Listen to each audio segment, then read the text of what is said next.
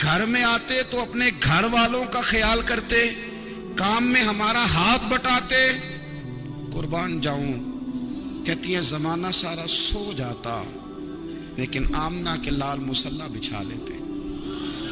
دنیا سو گئی ساری, سب سو گئے, جو خدام تھے, وہ جو غلام تھے, وہ سو گئے. صحیح مسلم نے لفظ ملیں گے, سیدہ پاک فرماتی ہیں او میرے نبی کے غلاموں, میں نے یہ رنگ بھی دیکھا ہے کہ حضور نے اتنا کھڑے رہے, اتنا قیام کیا, اتنا قیام کیا کہ مقدس پیروں میں ورم آ گئے, سوج گئے پیر. اتنے بڑے دل پہ ہاتھ رکھ کے نہیں بتا سکتا کہ میرے کبھی نماز میں پیر سوج گئے, کوئی نہیں بتا سکتا. بچوں کی روٹی کماتے تھک گئے بات الگ ہے, ہم سیر کرنے گئے تو تھک گئے بات الگ ہے, لیکن عبادت